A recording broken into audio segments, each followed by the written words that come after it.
Hello everyone, it's Glenda and welcome back to my channel, Creative Grandma. It's Stitch of the Week time, and this week I wanted to show you how to take the simple Tunisian stitch and use two different colors to create a unique look. If you know how to do the Tunisian simple stitch, then this is an excellent way to really give your projects a lot of interest. So what's nice about this pattern is there's no ends to weave in. Once you attach your yarn, you're just carrying it up each row on the side, and it just saves so much time from weaving in ends, and there's so many possibilities. Now this is Stitch of the Week number 37, and it's called the two color Tunisian stitch. This is my first sample, and I just use light blue mixed with dark blue. The next sample, now this is Tunisian, so it does want to curl. This is corrected when you put your border on, or you can block those ends.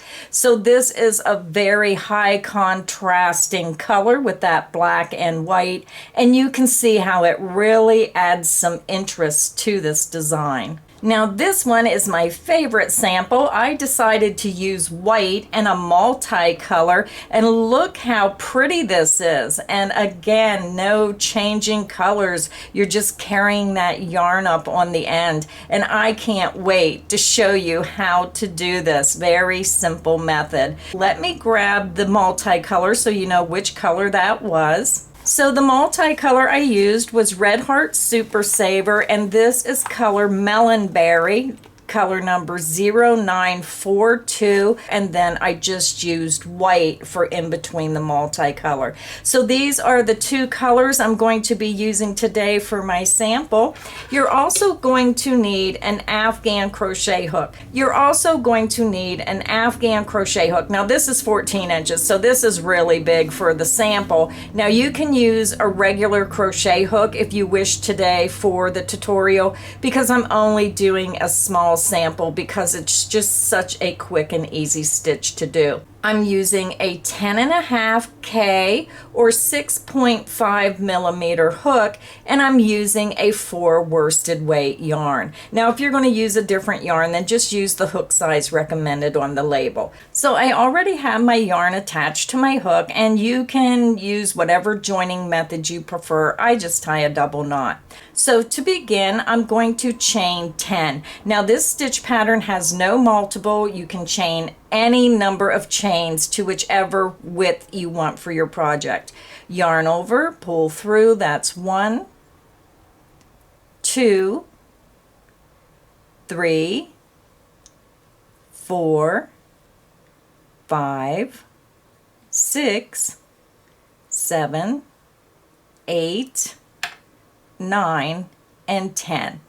Now with Tunisian crochet, there's two different ways of putting your first row on. You can just go under the top loop, which is the easiest method, yarn over and pull through, and you're going to do that all the way across your sample.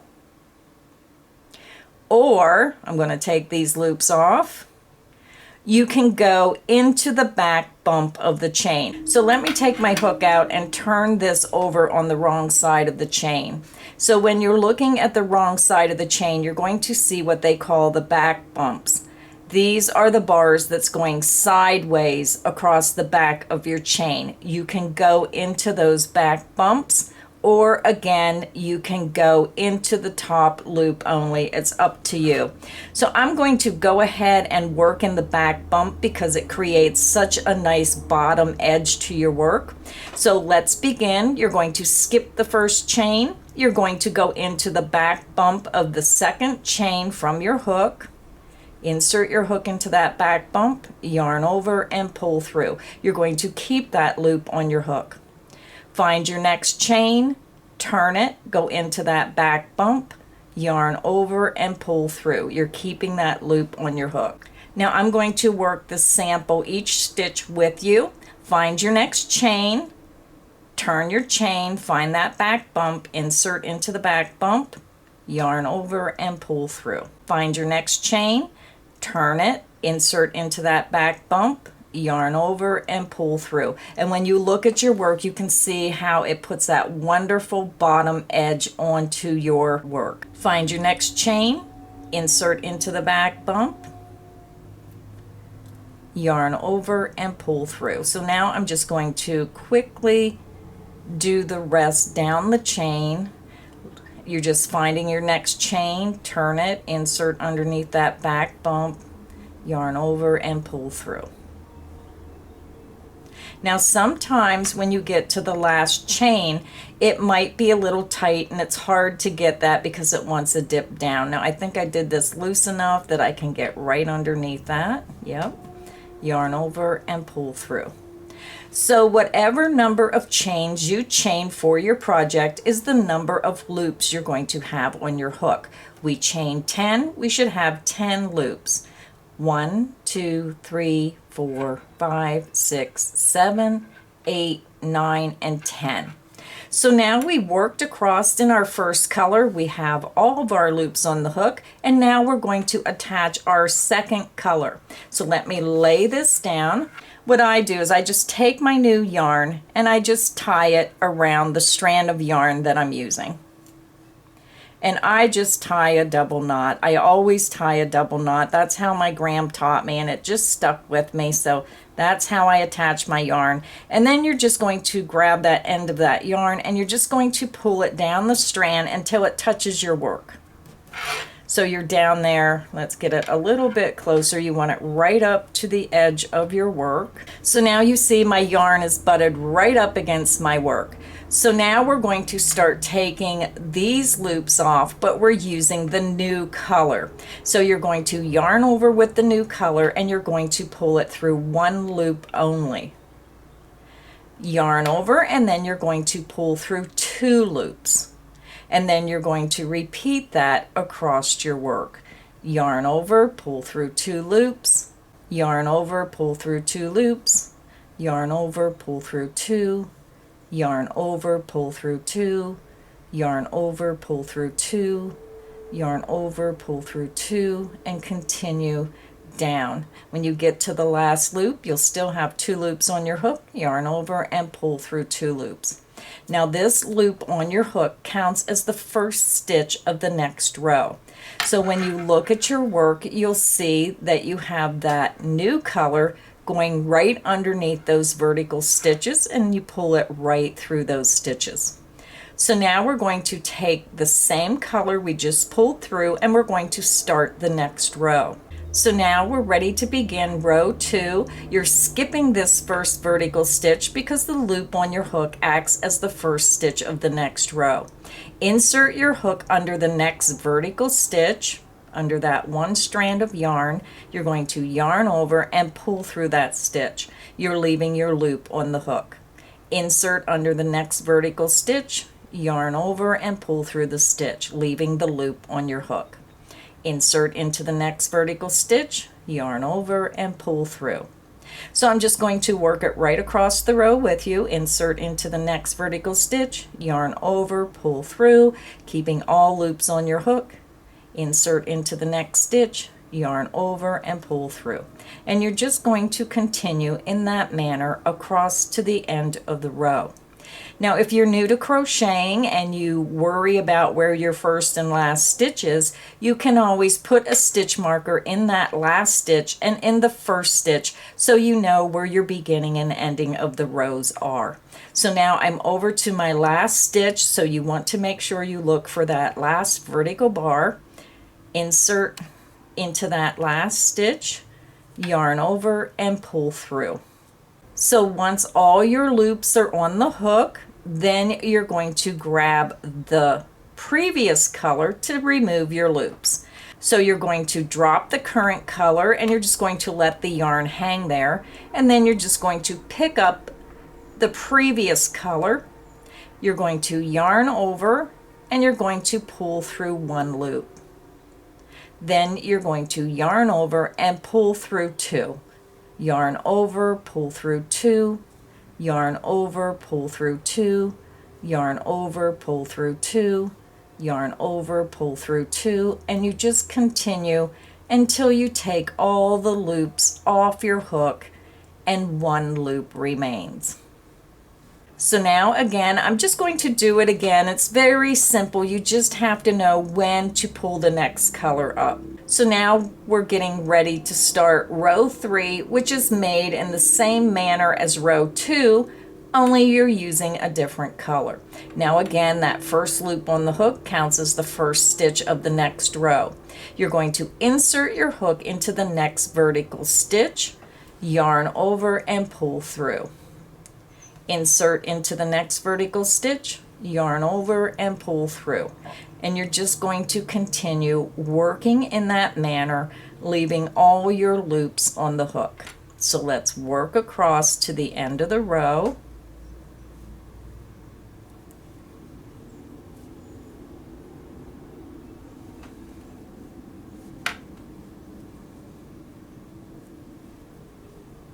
We have 1 stitch remaining, so you can tell because it's in a different color. It's at the end of the row.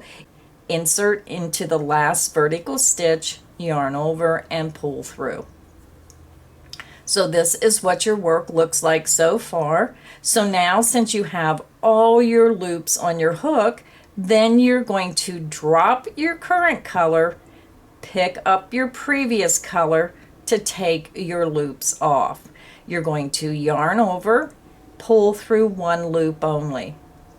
Yarn over, pull through 2, yarn over, pull through 2, yarn over, pull through 2, and you're going to continue with yarn over and pull through 2 until all loops are removed from your hook and 1 loop remains. So that is all there is to it, to doing the 2-color Tunisian. It's so very pretty, and you can get so creative with this technique. So now I just want to show you how to take your work and do that finishing row. The finishing row is very simple. You're just going to slip stitch in each vertical stitch across. Insert into the next vertical stitch, yarn over, pull through that stitch and pull through the loop on your hook. Insert into the next vertical stitch, yarn over, pull through that stitch and pull through the loop on your hook. Insert into the next stitch, yarn over, pull through that stitch and pull through the loop on your hook. And you can see how it's starting to put the same edging on as the bottom of your work. It gives you that perfect top stitch so you can put a beautiful border on your work. So let's continue. Insert into the next vertical stitch, yarn over, pull through the stitch and pull through the loop on your hook. Insert into the next stitch, yarn over, pull through that stitch and pull through the loop on your hook. So you're just going to continue in that manner across your work.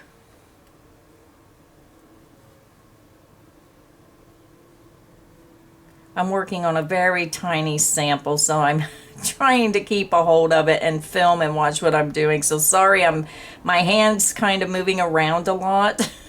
I'm over to that last vertical stitch, insert into that last vertical stitch. You're going to yarn over, pull through that stitch and pull through the loop on your hook.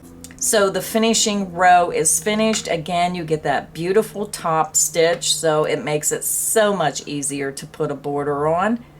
So when I go to fasten off, you're going to have 2 strands of yarn. So I'm just going to fasten both strands off and leave enough that you can weave it in.